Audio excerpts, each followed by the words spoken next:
Hi everyone, this is Judy back to homesteading here in the Arizona desert. I've had some requests from my kids for some recipes, and one of them is for a traditional Yugoslavian cookie that's made at the Christmas time usually, and it's called Roosjala.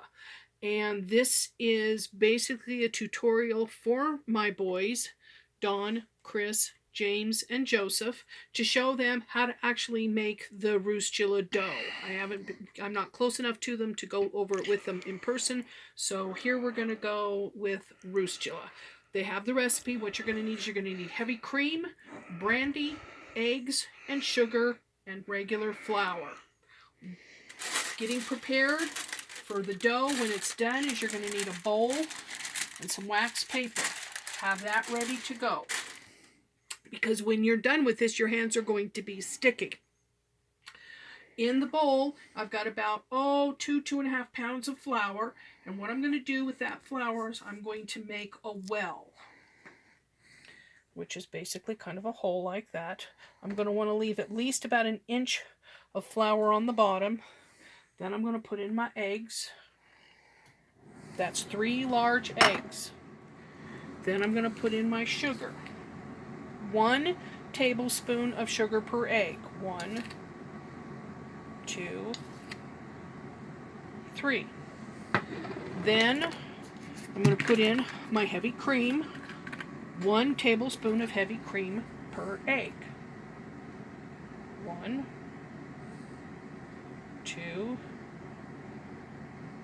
3. Okay. And the last ingredient is brandy. And again, 1 tablespoon of brandy per egg. And my mom always said, be generous. 1, 2, 3 generous tablespoons of brandy. Okay, the ingredients are in. We've got our mess right there. Now what we're going to do, the first thing we're going to do is I break the egg yolks. And you do this all by hand, so make sure your hands are clean before you start. And basically all we're going to do is work the flour slowly into the mixture. And that's basically kind of it. This recipe comes down from your Yugoslavian side of the family. My mother was half Yugoslavian and half French. Her father, Grandpa Frank Schaefer, was the Yugoslavian side. Now his parents came in through Ellis Island back in the late 1800s, and we're not exactly sure in Yugoslavia where they came from. We do know that it is in now what is known as the nation of Croatia. They were up on the Hungarian Croatian border, somewhere in the mountains. They had property, they sold that property, and they immigrated to America. They ended up in Michigan to start with, where your grandfather was born, and I believe his 4 brothers and sisters, actually his brother Joe, and then his 3 sisters Olga, Catherine, and Zora. And they were all taught how to make Roosjala, and also my mother was taught how to make Roosjala. She made some really good Roosjala. Probably much better than mine, but then when they immigrated to Southern California, I think the climate there in December, which is kind of dry but not too cold, was really good for Roosjala. Hers was always stayed much crisper than mine ever did. See, when we get a little bit of green showing there, just want to move some more over there because we don't want it to break through to the bottom and stick. So we're getting it all done. It's getting there to where it's almost able to be handled. Okay, we've got just almost enough flour in there. If you've got pieces that come off and stuff like that, we're going to mix them in. And now we're going to start working it down. See how your fingers are gooey? You're going to want your fingers to be gooey. If your fingers are not going gooey, you're doing it wrong. And no, you don't get to do this with anything but your hands, because you've got to be able to feel the dough. And what we're feeling for is that right mix, kind of like bread, of it being workable but still moist. And we're just about there. Okay, just about there. Look at how it's kind of soupy. Well, what we're going to do now is I'm going to start folding it more to where it's a little more,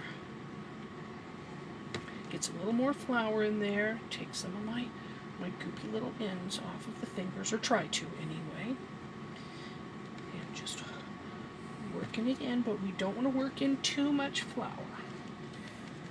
Okay, see how that looks, guys? Okay, get the flour down there. See how that looks? Okay. This will come off some. And you'll work those little pieces in. Or try to anyway. See how sticky it is? This is what you want. You want a nice, sticky Roosjala, because you're going to want it to roll out and be stretchy. And when you roll it out, that's when you know you did a good job. Is if it's really stretchy, you did a good job.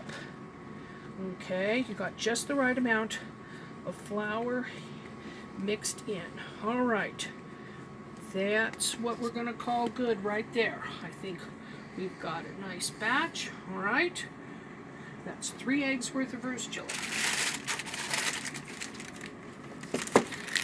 Put it in the bowl, cover it up, and then it gets to go sit in the refrigerator for at least 1 day. 2 is good too. Your grandmother used to make Roosjala.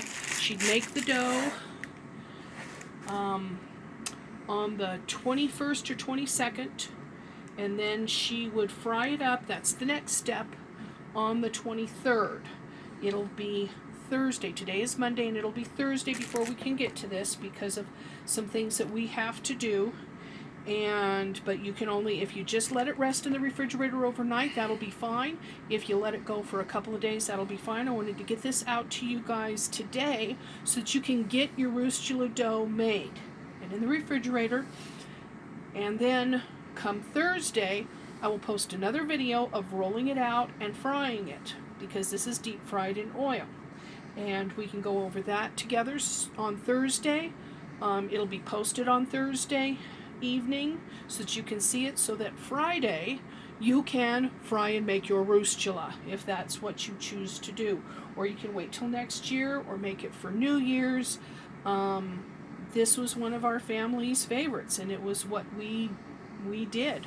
We always made sure that we were free on the 23rd to go to Grandma's house and make Roosjala, and it was a big deal because it was one of our family's favorites. It was something that your Grandpa Schaefer absolutely loved and always looked forward to, and he'd always end up at the house on the 23rd, the after he made sure that when Mom was making Roosjala that he was going to be there that afternoon so that he could taste it and make sure it turned out all right.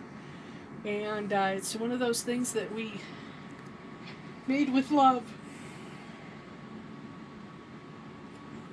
Now I'm passing it on to you. Forgive me, everybody who's not in my family, but in my family, food is love. Always has been, always will be. And this is one of those things. So everybody enjoy it. Happy Roosjala making. And we'll see you on Thursday for cutting and frying. Thanks for watching, folks. Bye now.